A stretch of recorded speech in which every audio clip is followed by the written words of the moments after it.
welcome. I realized I don't know if my mic is on. Yeah, it looks like it is. All right. Hope everybody's doing well. Hello. I just got back. Actually, it's been a wild and crazy day. Yeah, it's been kind of crazy. I'm gonna line up all the windows here.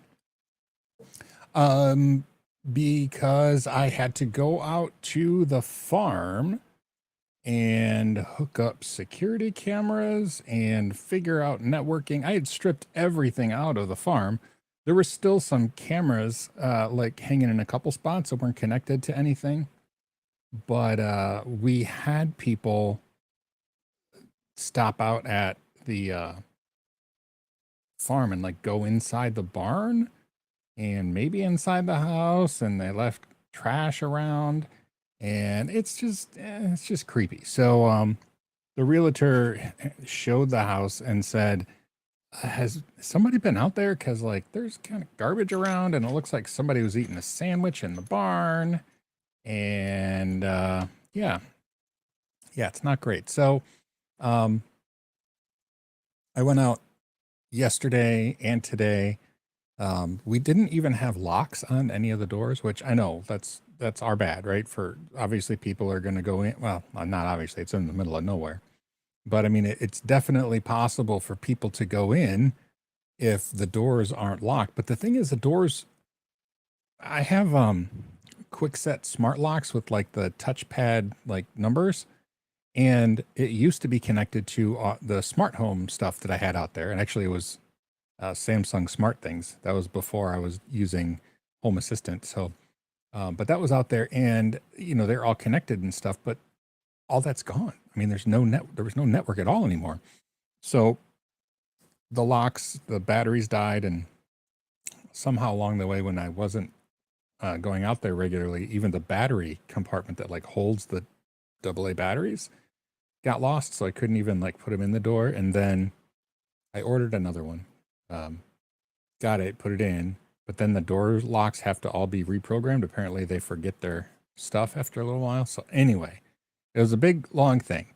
And I managed to get enough networking gear so that I could get, let's see, 1, 2, 3, 5, 4, 5. I got 5 cameras up around the barn, and I have it's a UniFi cloud key with a hard drive inside. It's 240 gig SSD is all I have. It comes with a terabyte hard drive, but the hard drive, it died like a long time ago. So I put an SSD in there. It's only 240 gigs, but I'm only recording motion. So hopefully it's fine. And I have, I don't know if anybody's here listening, but I'm talking about it because it's been a day. So this is a Google Pixel. I think it's a Pixel 1, like the original Pixel. Maybe it's a 2. Maybe this is a 2. But anyway, I got this as turned and installed or used Google Fi as my provider, because when I was writing for Linux Journal, I wanted to have an Android device that I could use for like writing, like for trying out Android apps and such. And so I bought the Pixel. I think it's Pixel 2. I bought it so I would have it, and then I needed a provider. Google Fi was pretty cheap, even though the coverage was not great here. I didn't use the phone for very much, but I say all that to say, you could get, I think you still can, but now it's limited. There used to not be a limit on the number of them you could get, but you can get data-only SIMs. And so it's like an additional SIM that is just data, and it uses T-Mobile towers only instead of the fancy switching thing that the phones do. But then it just piggybacks off your data. And so I have a GL.net or inet.gl, whatever those, there's like tons of, like, you see them all over the place. They're little tiny routers, and they run, what do they run? Open source. It's not WWDRT.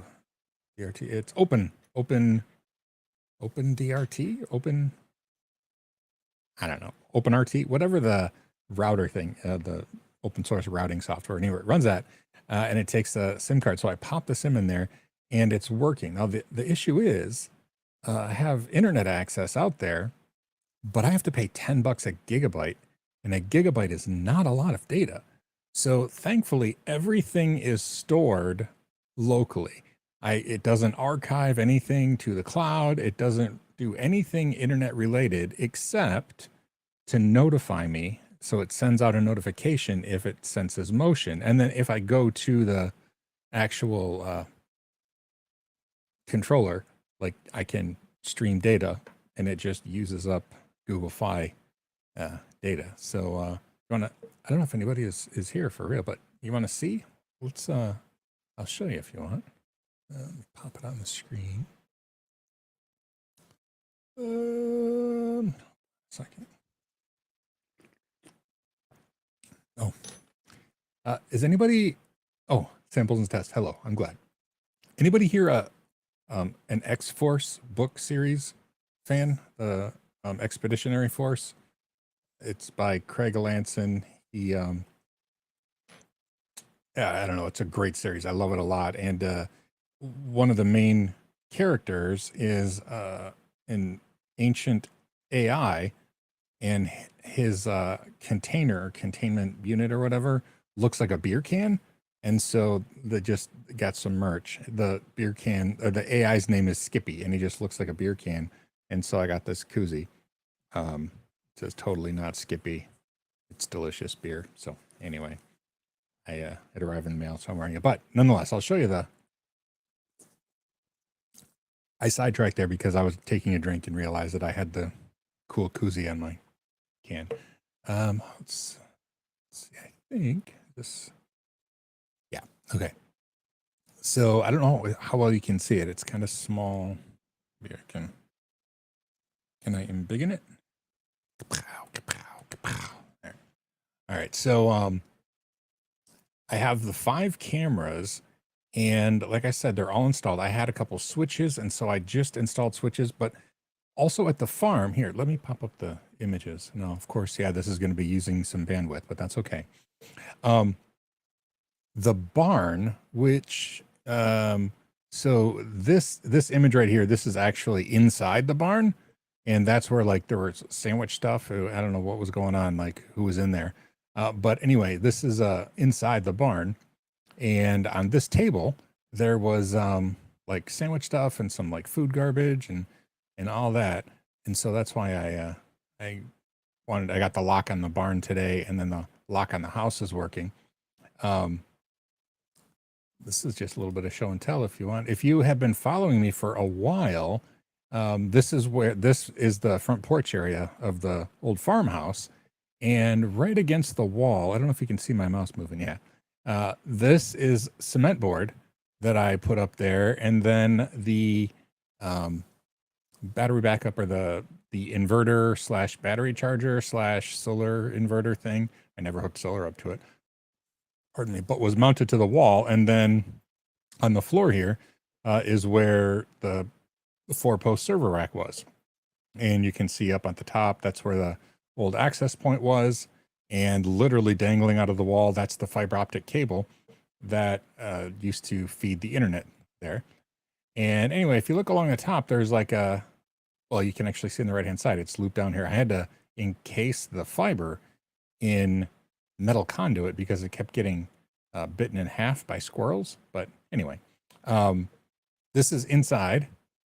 And then if you look at this photo, so this is on the outside of the barn looking over the property. And then up here, I don't know if you can see the mouse moving, but there's like the propane tank is there. And then that is the farmhouse. So this window right up in the corner is like where we were just standing when we were looking where the server rack used to be. So it's in the farmhouse there.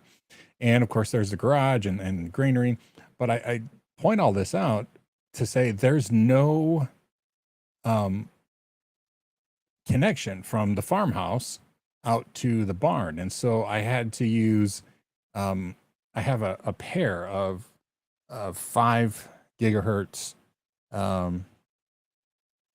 it's a network bridge. It's Ingenious brand, and that's actually what I used at the farm before to get internet access out there. But I had to like put them back up, and then they're all PoE, and it's older, so it's like the 24-volt passive PoE. So I had to like get switches or adapters that would inject 24 volts, and most of the cameras are 24-volt PoE, not standard PoE. It was kind of a nightmare. I didn't take a picture of the actual servers and stuff, but I had to like basically re network the entire farm just so we can get some cameras and record motion. And so yeah, it'll record motion if it sees any. Here, let's see. You can probably see me from earlier.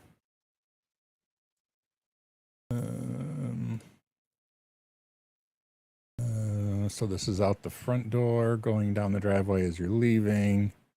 And yeah, there's yours truly. Locking it up. Starting a podcast. And there's me pulling away my truck.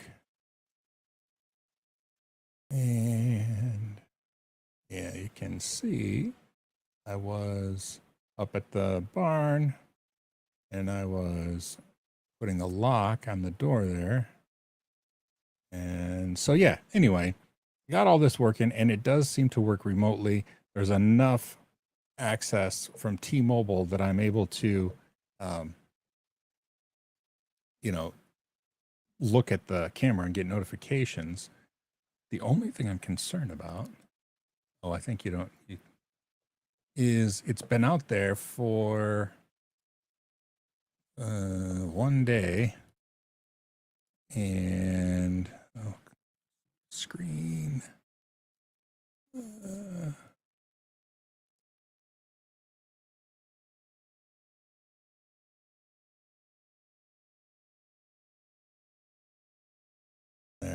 I don't think this is showing anything. You can see my phone number there, but that's not the phone I use, so I'm not terribly concerned about it. Hey, Peter Morrison just subscribed. Probably not watching, but that's all right.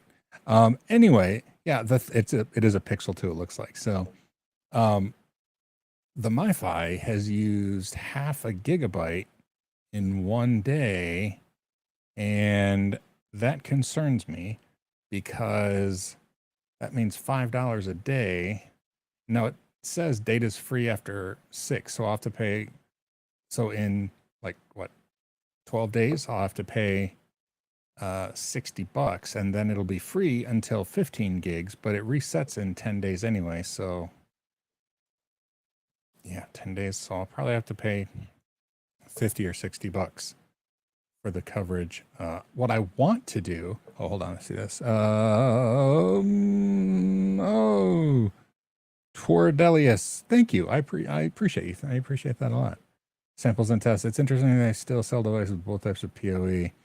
Yeah, I know. And and the 24-volt passive is kind of dangerous because it's not a standard.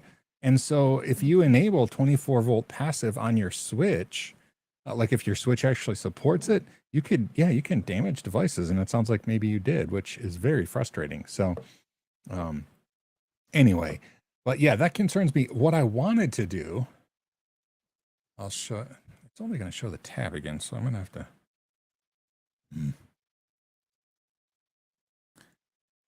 I don't know if you're familiar with, hold on, let me share this page.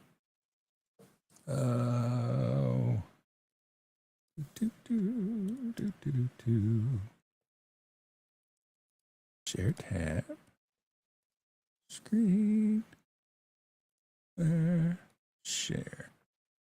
All right, I don't know if this is, I think this is just the US, and I know that not everybody that watches is in the US, but the Calyx Institute, they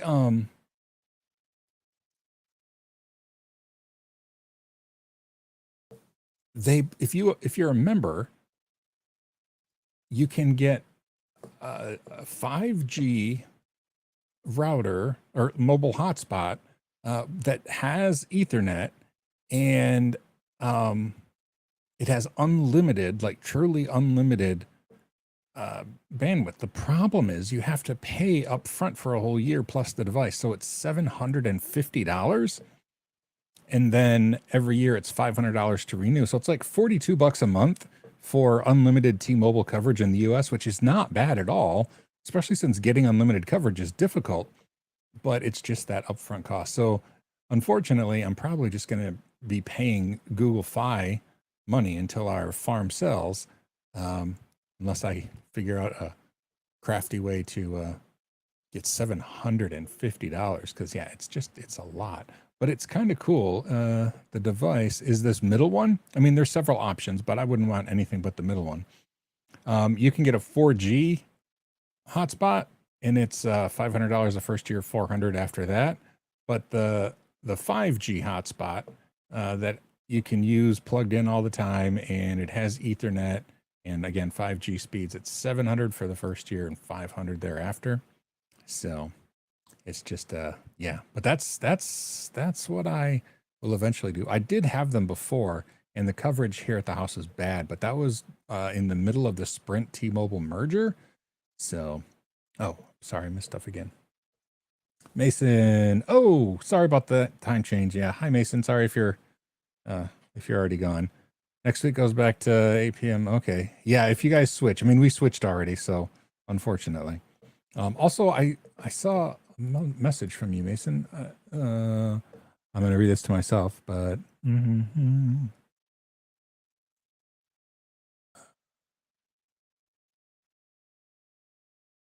Ooh.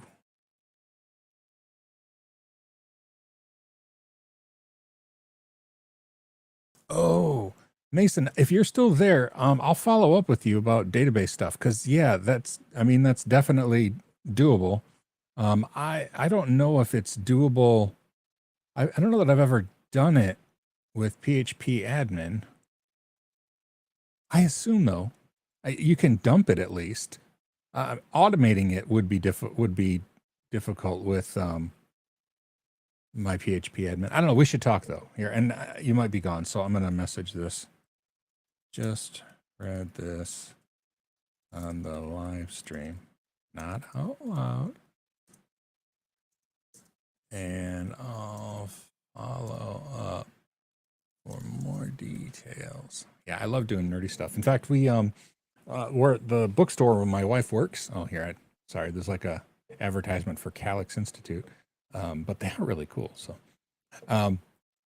anyway, when my wife works at the bookstore, they got compromised. One of their servers was compromised, and so now they are redoing their entire network, including. Okay, Mason, cool.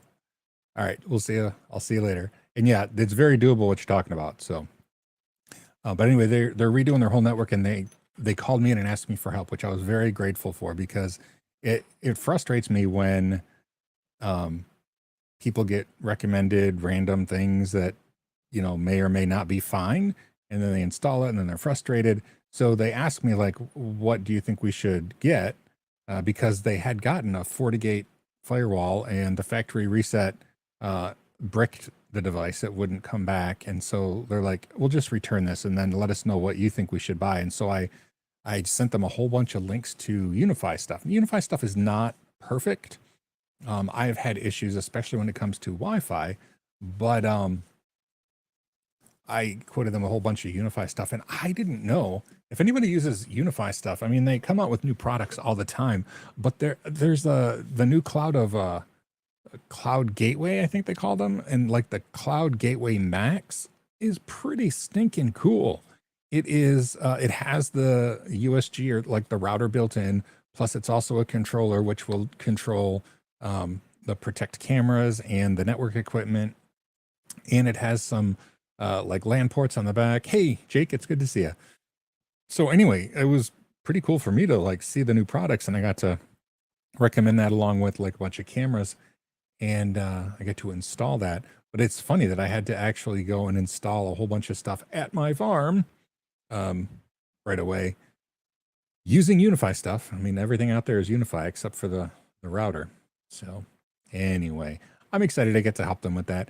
And I'm really bad about payment. I don't know what it is about me, but I really struggle to take payment for stuff that I love, and so I just let them pay me with pizza, and so I'm looking forward to another pizza party for network installation. I kind of wish, and maybe I'll talk to the guys. They're kind of businessy, entrepreneury people.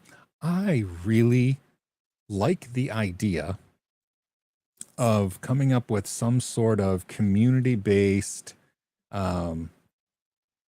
subscription at a monthly thing, and then everybody is just able to help each other with network woes, or I haven't fleshed it out fully yet, but I'm very frustrated with IT people who seem predatory, and I think that they're not purposefully predatory. I'm trying to give them the benefit of the doubt, but the thing is, when you have a bunch of customers and somebody calls you or texts you with a question that isn't easy to just send off a quick reply, then you don't respond. They don't respond at all, and so then the people think that they're being ghosted because they're being ghosted.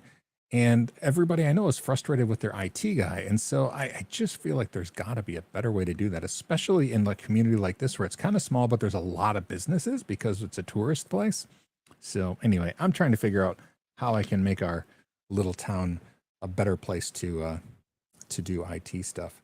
So if I come up with some amazing business plan of making something like that work, I'll let everybody know, because I'll mark it to you. This live stream will be sponsored by Nerdlings. And now today that might mean some community IT stuff. But anyway, yeah, pizza is the universal currency for sure. It's gosh, I just love pizza. I'm a vegetarian though. I mean, it's been, gosh, I don't know, 6 years maybe? How many years have I been a vegetarian? Let's see. Lizzie was born in 2001, so that means she's 24. She graduated and she was 18. Yeah, 6 years. So I've been a vegetarian 6 years for health reasons. And pizza's tough because most pizza has meat on it, but still, even without meat, pizza, oh, so good. I'd love to get in the IT field or a software engineering degree. IT admin route. I gotta say, Jake, I understand, but maybe it's a grass is greener thing. I mean, I'm approaching 50. I'm well on in my career, but almost all the time, whenever I'm like interviewed or like on podcasts or whenever people ask me about career stuff, I always wish that I had done a little more with software, because development is definitely my weakest area, which does make my current day job frustrating, because cloud computing is software development that makes stuff happen, right? I mean, it's just it's hard. The hardware is abstracted away into software for the most part. So now I'm like force feeding myself stuff that would be a lot easier if I had any background in development. So also, you can do both, right? I mean, you're getting a software engineering degree, so you're going to be really, really capable on the software side of stuff. There's no reason that you couldn't also do admin stuff, especially since a lot of admin stuff is scripted and automated. I mean, all that stuff is largely, I've been replaced, right? I'm the bastard operator from hell or whatever. Nobody's probably old enough to appreciate that reference, but kind of getting outmoded by scripts, by DevOps and stuff. So anyway, I think smaller IT firms tend to take in more clients than they can handle in a timely fashion. Yeah. Samples and tests, you know what? I absolutely agree. And so when I was fresh out of college, that makes it sound like I got a degree. I didn't. When I freshly after I quit college, I opened a small business. In fact, it was called PowerNet Computing Services, or PowerNet Computing Services. So PowerNet something. I mean, I got a DBA or an LLC. I think it was a DBA and everything.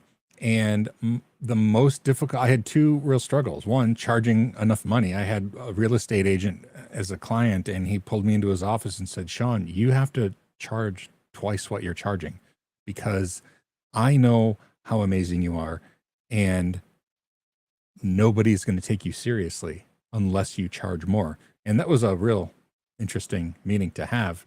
But I had a difficulty charging enough or charging at all. But then, like you said, samples and tests, the amount of time that it takes is difficult. I mean, it does. It doesn't necessarily feel like I'm doing 3 hours of work when I'm doing like 45 minutes of work and 2 hours and 15 minutes of thinking and planning and troubleshooting and all that stuff. You know, it's like where did the time go? And I mean, it is work, but I struggle with that as well, which is why I have decided or determined that if I do ever go into something like that again, where I'm doing work for somebody, I will not be the person in charge of billing or charging or anything. I will have to partner with somebody who is more comfortable and likes that part of it. And I think that somebody with those skills are a little bit easier to come by than somebody with, like, you know, experience in IT and wanting to help people and stuff. So I don't know. It is possible to do it, but I'm never going to be the guy who does billing again. I will reluctantly keep track of my time and probably under report how long I spend on things. But yeah, I'm just not good at the money part. I'm just not. More the idea that there's more opportunity in the IT admin side. Oh, now, okay, Jake, here, I'm going to pop this up because I realize it's scrolled away. How do I do it on this platform? There we go. So this is interesting because everybody that I know who is like very like well employed and stuff, it's with software engineering. And people like myself who I'm a sysadmin of old, finding jobs for system administration is tough. It's really tough because so much is done now with just software. So I don't know, maybe the admin jobs that are available are better jobs because they like have to be senior level almost because of the, you know, the nuance of what that means is so niche anymore. Whereas, you know, it used to be that, you know, an admin job, you know, you'd have like a bunch of junior admins and then, you know, senior admins and all that. But now there's just, I don't know, software.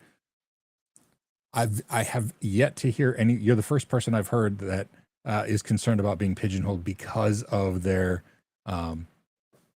work in software. So, so that's interesting. It'll be interesting to see how it goes. You've been in automotive tech for 30 years. Oh, okay. So you are older than I thought. For some reason, I thought you were younger than somebody having the ability to work anywhere for 30 years.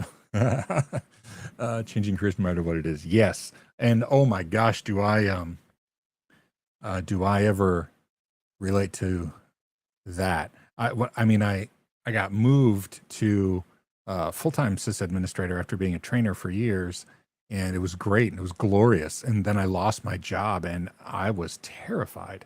So yeah, any changes is scary, especially as you get older. It feels like, you know, I've made poor choices along the way. So like if I have to look for a job, it has to be like a really good job, like senior level, salary kind of job. And that's scary stuff. Ooh, yeah, I feel for you.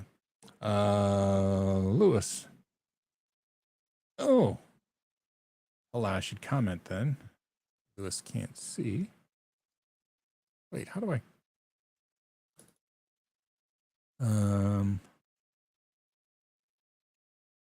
I can't.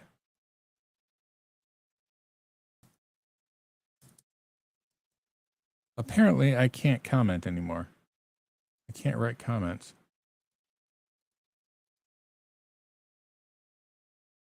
Oh, there. Okay. Sorry, my chat was broken.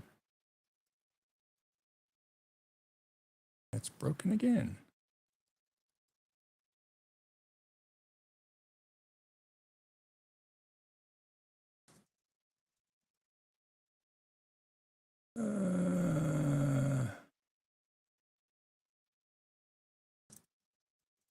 Up still.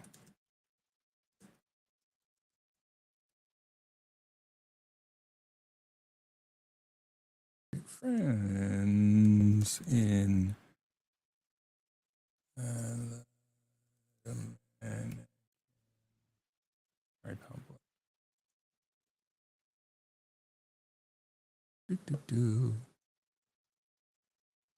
All right. I don't think I can. Yeah, I can. I have to like close the entire chat thing and open it up every time I comment. So, yeah, sorry guys. I will have to verbally talk the one day that Lewis doesn't have audio. But anyway, samples and tests. I really dislike IT firms that take full control of client data.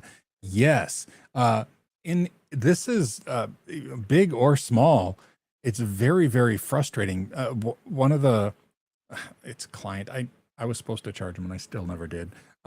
It's the coffee shop that my daughter manages and my other two daughters work there. I replaced a bunch of hardware that just wasn't working for them and set up new stuff and set up cameras for them. They were actually using Unify stuff, but their IT person used his own remote cloud controller and they had no access to anything on the network. Like they didn't have any access to their APs, to just nothing. They had no access. If anything went the slightest bit wrong, they had to call him. And if he didn't respond right away, they were just out. So like they would just be out of luck. They had no way to check the router to see if, if it was working. It was really bad. It was very, very frustrating. And so, yeah, I when I replaced their stuff, I factory reset everything, bought them their own controller, and gave them the Unify apps on their phones and gave them logins so they can like monitor cameras and they can make changes to the APs if they want. It's their stuff. They own it. They should have full access to it. And if they break it and they have to pay somebody to fix it, I mean, that's their prerogative, right? But locking somebody out of their own stuff, no, I do not like that at all. No, I agree. That's one of my biggest frustrations. Jake, we've developed ourselves. Oh, well, you are not much younger than me at all, Jake. Yeah, I'm gonna hit half a century in July, which is weird. I think partially it's weird because thanks to my car accident, I only remember like the last 26 years. So I feel like I should get a free pass on getting old, right? You should only be as old as you can remember. I mean, most people don't remember their childhood really young. So still, I don't know. I think I get some sort of like bonus card or something because I only remember the past 26 years, but nevertheless. And there's me talking about my chat being broken. Okay, I think I'm about caught up.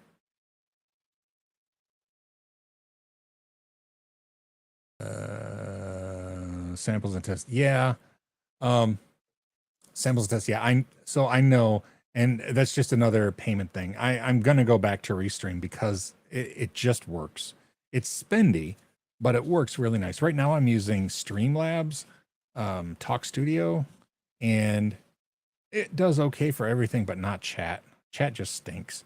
So, yeah, eventually I'll go back to Restream. But with Restream, if you don't pay, you can only stream to 2 platforms and you can only do 720p.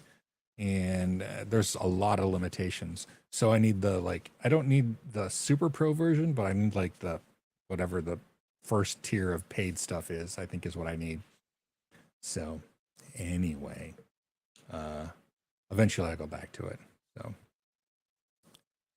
White Moose half century. Oh, just before you. Well, cool. We're all a bunch of oldies around here, aren't we? And welcome, Bite Moose. Yeah, it's something. Bite Moose, I'm feeling okay. I don't know if it's the weather or not. I mean, if you just got here, you missed like the whole talk about the farm and stuff, and I had to go out there, and I've been out there for 2 days, like setting up networking and video cameras because we had people that were like breaking into buildings, but breaking in is kind of a misnomer because none of them were locked. They are now. I set up locks, but I don't know if it's it's so cold, so cold. And the snow will melt, and then we'll get another 6 inches of snow, and it'll freeze, and then that'll melt, and then we'll get another cold snap, and it just won't ever end. So yeah, it's a dreary time of year, I think. Um, and I'm still struggling with Google Cloud. God, I wish it's like a broken record. I hear myself just, and I'm annoyed by myself complaining about it, but I'm just so struggling with it. I have to finish the Associate Cloud Engineer course this week, and I have 6 skills that need to be completed in order to make that happen. So this week is going to be just a nightmare of cramming and trying to make videos. Time to make the videos.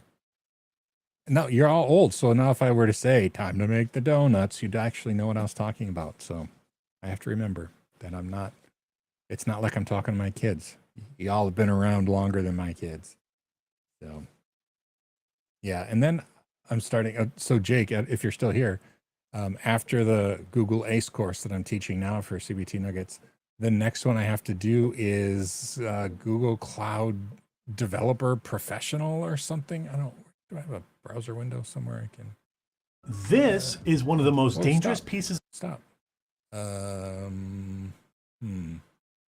do I get to, let's see, Google Cloud, what are they? Certification path? Try that. No, from Google. Okay, certification. Here, let's look at this together. Share my screen, make you look at what I'm seeing. All right, there it is. So, I have taught. Oh, let me see. Okay, I'm doing my rights for old people. By Friday, I should be good. Yeah. Oh, Jake. Yeah, I don't know if you still have your trial. Yeah, I don't. I think I'll show you. So since I've been back, okay, there's probably a bunch of courses. I've been a CBT Nuggets trainer since 2009. I did all of their Linux content back in the day, and then 2 years ago, the owner moved me out of training to another company where I was a sysadmin for cryptocurrency that was running in 5 different data centers around the Western US. And I did that for almost 2 years, and then, or maybe 2.5 years, I don't know, for a while. And then one night he called me and said, "We're done. So you have to find another job." And I panicked. It was horrifying. And then the next day he messaged me and said, "Oh, if you want to come back to CBT Nuggets, you can." But anyway, but it's all different now. The pay structure is different. So it's been really difficult for me because also I'm not teaching Linux now because they have Linux people. But anyway, so I did the Cloud Digital Leader course. I was glad they let me do that. It wasn't like something high in demand that they want, like they had a bunch of people that wanted that training, but it was really good for me because it was I didn't know anything about the cloud, especially, or Google Cloud in particular. And so I did that, and then Associate Cloud Engineer is what I did. And this is not what it used to be. I don't know what. Oh, Workspace is the Google like G Suite stuff. I don't know what Data Practitioner is. I'm gonna have to look that up. But so the ACE, the Associate Cloud Engineer, is the one that I'm finishing up this week, and then I have to go into the professional certifications. And the first, so I get to pick between Cloud Network Engineer, but they wanted me to do Cloud Developer next. And I don't even know what, I mean, I'm not a developer and I'm not super good about the cloud stuff. So where's the, it's kind of hard to find their stuff. Oh, exam guide, here we go.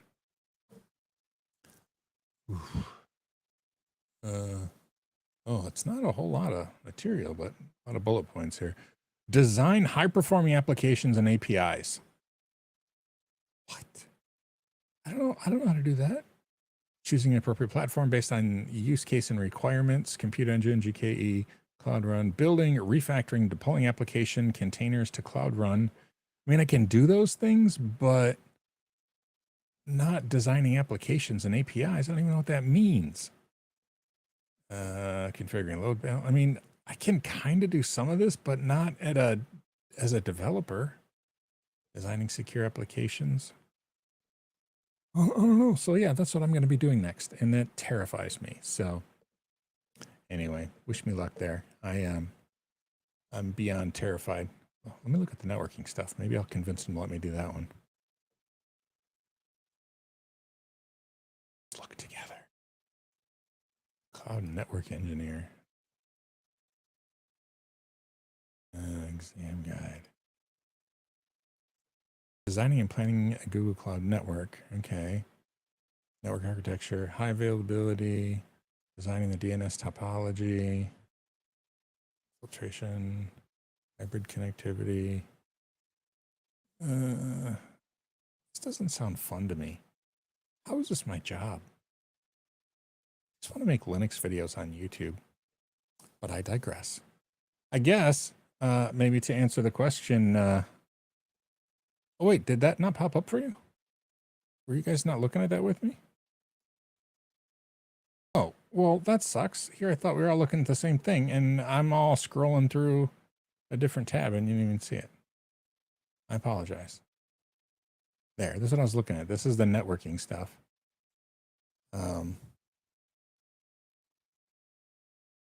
It's not fun. So anyway, yeah, that's my life now. So, yay. I'll be okay. I'm a smart enough dude. Been doing IT for years. I appreciate that, Bite Moose. I do. I just wish I was excited about it. Right? That's the big thing. But hey, summer is coming, so I can work and then go fishing, and yeah, it'll be fine. It'll be great. Everything is awesome. I will someday get braces off. I will have nothing to be sad about anymore. Anyway, what's happening this week? Well, yeah, obviously I'm going to be cramming like crazy this week to finish up the Google Cloud Associate Cloud Engineer course. Yeah, I'll show you the topics that I'm doing, just because whenever anyone says cloud at work, I'm a buzzword. Yeah, it is. I mean, yeah, the cloud is just somebody else's computer. Let's see. How do I tab? Oh no, I need to use my CBT Nuggets account.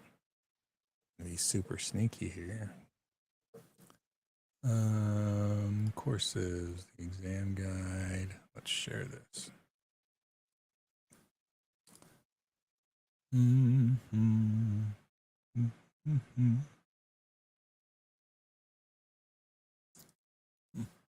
Oh, I can't. Okay, here we go.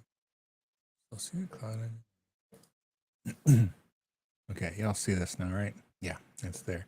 So I am down to, pardon me. So I have to do this section.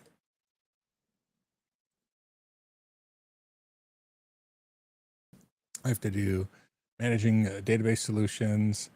I skipped over this one to get it into the last pay period, and I already did 4.5. And then I have to do monitoring and logging.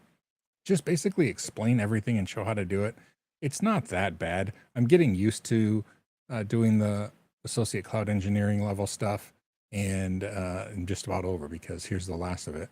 The IAM stuff, just talking about roles and policies, and then service accounts. I have to talk about service accounts and how they work and stuff. So it shouldn't be too difficult.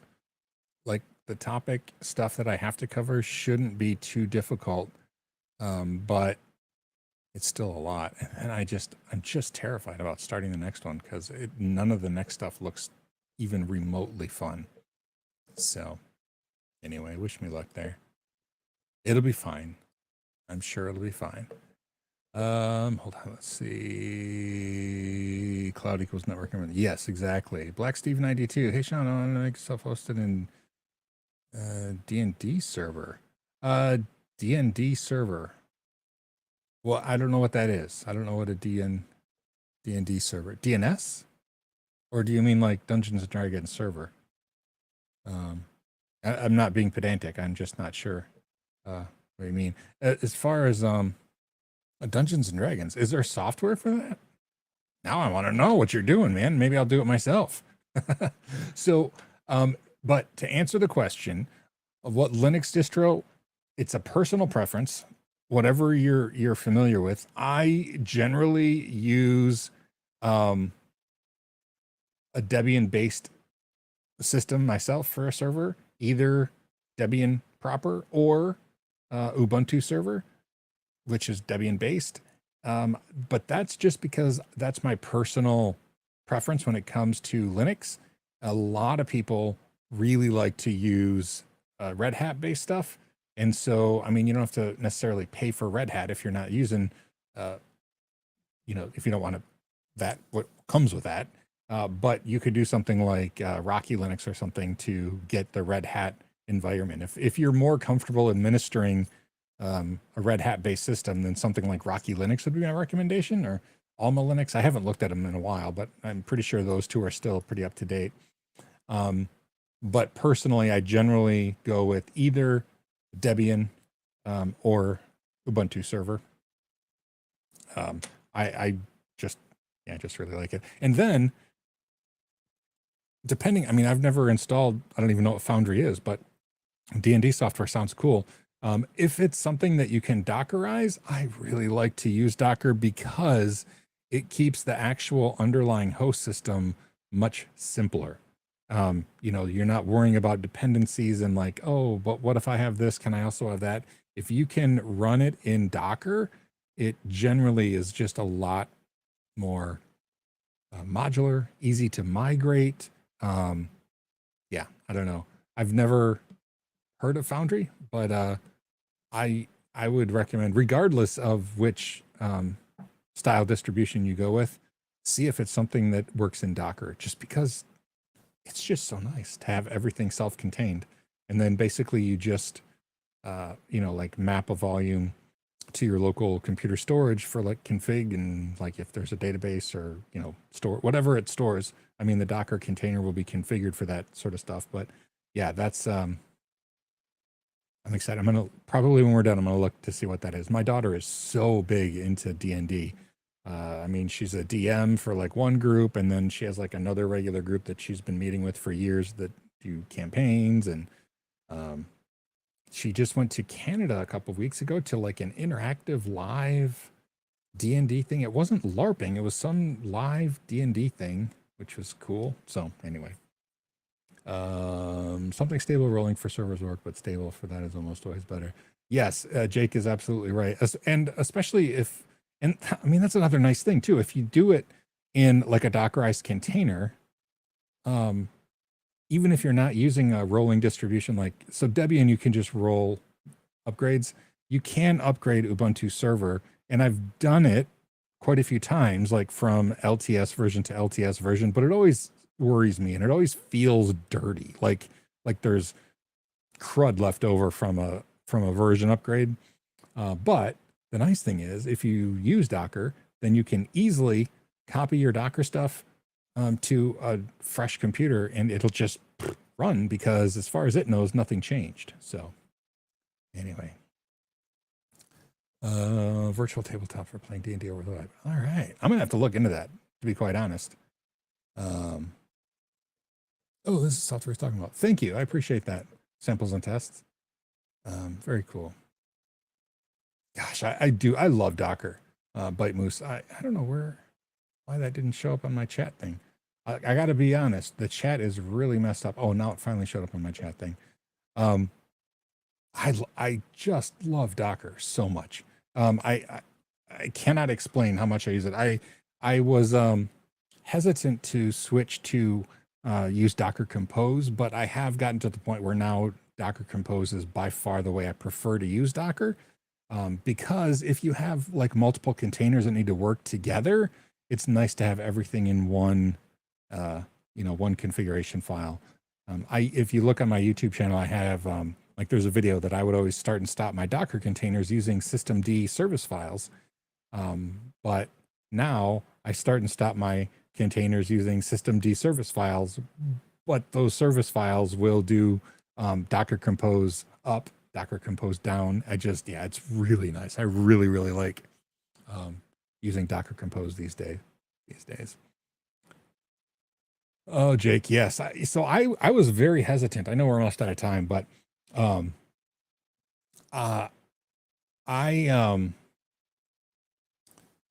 had to teach Docker at CBT Nuggets, and this has been years ago. In fact, I happen to know that the course is widely available on illegitimate sites. And obviously you shouldn't get them there, but if you're thinking, oh, but Sean will get royalties if I watch on CBT Nuggets. No, royalties are not a thing anymore. But I was terrified to learn Docker because it was so foreign. I just didn't get it. And I had to learn it to teach the course, which seems like par for like everything I do nowadays. But it was when DevOps was first coming out. And so Docker and Chef and Puppet, I had to learn all these things for making courses. And I fell in love with Docker. My gosh, it is amazing. I love it so much. Kubernetes, I had to learn for Google, because that's one of the things you can do in Google. No surprise since they invented it, but is set up a Kubernetes cluster and stuff. And it uses containers, it can use Docker or one of the things that are like Docker. But it doesn't have the same magic in my mind. For some reason, Docker just blows my mind. I just love it. Yeah, Podman and then Containerd. I guess Containerd is not Docker, although it runs similar to it. I think Podman is much like Docker, except that it can do stuff in user space instead of requiring root access. But I'll be honest, I just use Docker proper on all my servers. And I haven't done clustering stuff. Like I know there's Docker Swarm, and then that's also, something that Kubernetes solves is, the clustering and failing over and load balancing, all that stuff. I've never needed to. I just have a couple Docker servers, and I don't run things that are big enough that I'm worrying about like multiple instances. That's not, I don't develop apps. I just run something, a single copy of the thing, and just on a server. So yeah, if you are a CBT Nuggets subscriber or you happen across my Docker course, watch it. It's one of my favorite courses I ever made for CBT Nuggets was the Docker course that I did. It was just fun, and I had fun teaching it. So I wish they would release their really old courses, like put them on YouTube or something, because I think it's still valuable, but it's not something that people are watching with their subscriptions. I don't even know if it's available. I honestly don't know. But anyway, but I digress. I guess it's time to go. So yeah, if you have any way to find it, I highly recommend watching my Docker course from CBT Nuggets. I still have some Docker stuff on YouTube that I made. So by all means, you can check out some of the Docker stuff there. But yeah, it's just fun. Hold on, I got to read this before I go. API is like intermediate application, and then emulates one software. MN tools like see chatter logs. Yeah. Conceptually, I do understand what I have to be teaching with the Google professional stuff. It's just not something I do. So anyway, yeah, enjoy the rest of your Sunday, everyone. Have a great week. Wish me luck. By next Friday, I have to be done with the course. And so on Sunday, I might be brain fried, but I should be brain fried with a smile. So have a great one. I'm going to finish in a way that I haven't, since I haven't done videos in so long. Remember to learn everything. Do what you love. And most importantly, be kind. Hey, thanks for a fun live stream, everybody. I'll talk to you later.